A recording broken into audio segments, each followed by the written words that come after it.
This time around in Author's Corner, the name of the book is Polyxena, and think Greek mythology. Oh my gosh, this brought me back to my days at Ohio University. H.Allenger and I were talking off the air, and I was telling him it wasn't even, it wasn't a requirement in my major or anything, but I was so enthralled with Greek mythology, and this story will take you back to such an interesting time, and it's one of those books where you get lost in it. That's my favorite kind of book. H, thanks so much for jumping on with us. Yeah, I appreciate the comment. So it's true. Why did you write the book? Well, that's an interesting question. First of all, I was attracted to the name Polyxena, which I like a lot. And then secondly, I was facing retirement, and I didn't know what to do after I retired. So once I did retire, I decided to write the book, and it helped me make the transition into retirement. Yeah, and it's funny. Tell everybody what you did for a living, and then you make this transition. I think it's interesting. Well, I worked for the Seattle School District in the transportation office for 31 years. Prior to that, I was in the military for 7 years. I decided to retire at age 62 because, the pressures of the job, it was just getting too intense for me.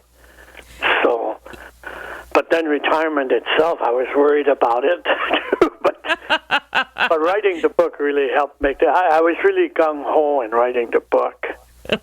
So when you take on a story like this, Polyxena, a story of Troy, that's a pretty big undertaking in a sense. How do you go about telling the story? How do you decide how you need to tell it? Well, that kind of, I guess I attribute that to what the Greeks say, the muses. I was inspired. I just had the idea I wanted to write a story about her because very little is written about her. In fact, she's only known to us through her death. The Greeks sacrificed her at the end of the Trojan War for two reasons. One, to assure smooth sailing back to Greece, and the other one was because the ghost of Achilles came to one of the Greeks in a dream and told him that he could not rest unless Polyxena was joined with him. So those were the two mythological reasons. Yeah. I love it because there's, there's other elements to that in this story, and so much of this, of course, follows what happened when you're talking about Troy and the city falling and the city in ruins, and really at the mercy, if you will, of the Greeks. So, what was Troy like at that time? Well, it was noted for its enormous walls and its enormous gates, the Sion gates and the Dardanian gates. It must have been a pretty good-sized city, although Achilles chases Hector around the city 3 times,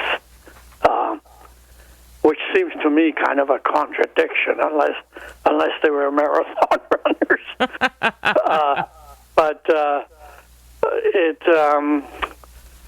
The present site in Turkey does not quite match up with, the envision you have when you read the Iliad. But it must have been a pretty good-sized place. Yeah, that's an interesting point for everybody listening. H.Allenger, that's who we're talking about. His book is Polyxena, and you can pick it up on Amazon. Gorgeous cover. You talk about going there. You and I talked about that off the air, and you said you were just so surprised, right? We paint a picture in our mind, and it wasn't what you thought at all. Well, the actual Troy, which is Hisar Lake in Turkey, it was disappointing in the sense that it didn't conjure up the vision that you have of it from reading the Iliad. I mean, Troy was famous for its big walls.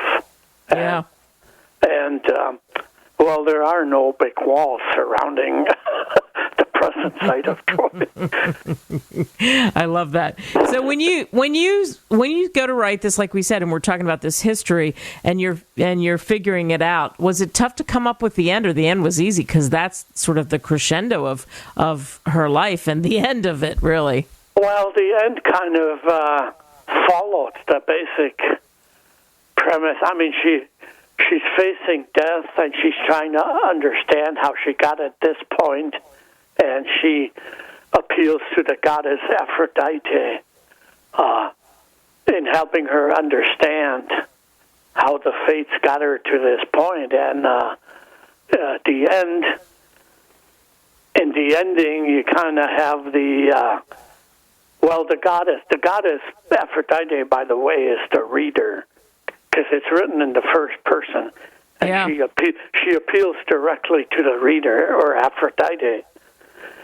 And in the end, she finds the answer to her troubling soul, so to speak, and that's kind of, in a way, that sort of represents the reader having fallen in love with her, or the reader taking her under her wings. And I don't know, it kind of naturally seemed to lead to that conclusion for me.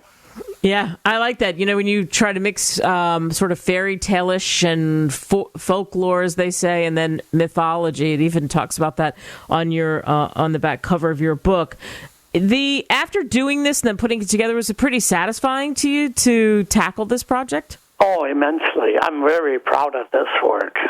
It's the best of my works, and I just think it's the way I structured it,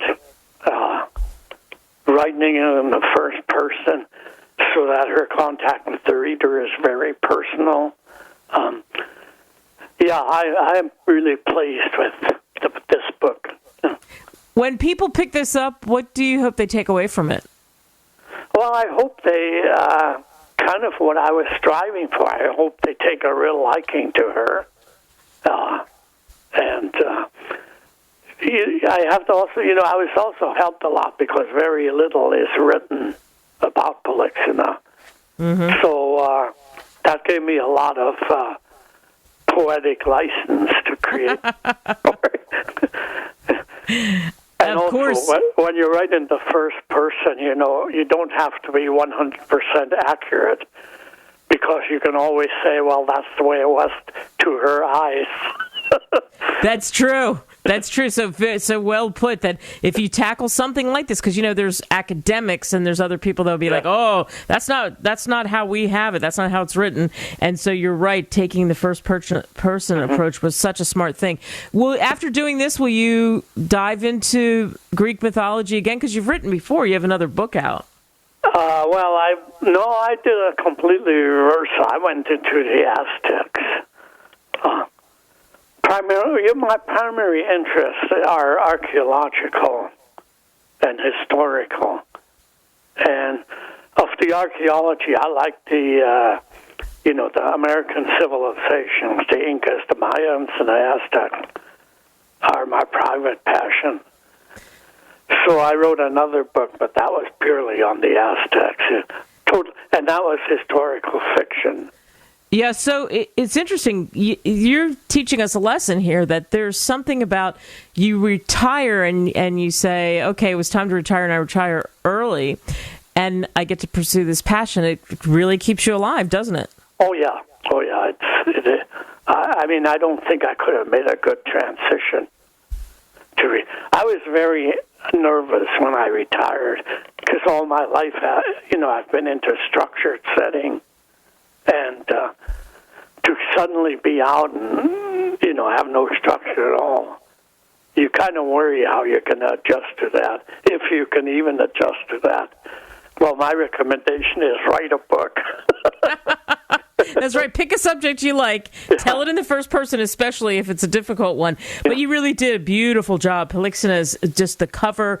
It's more than the cover. It's what's inside. But the story and how you wrap that up, you can tell that obviously you were excited about doing it, and that you pulled together A really super fine story, and you can pick that up for everybody listening on Amazon. And I think we've learned a lesson here today that you just keep pursuing. I say this all the time: your passions, and you'll feel alive no matter what. So, congratulations on that book, and thanks so much for stopping by. Thank you very much, yeah.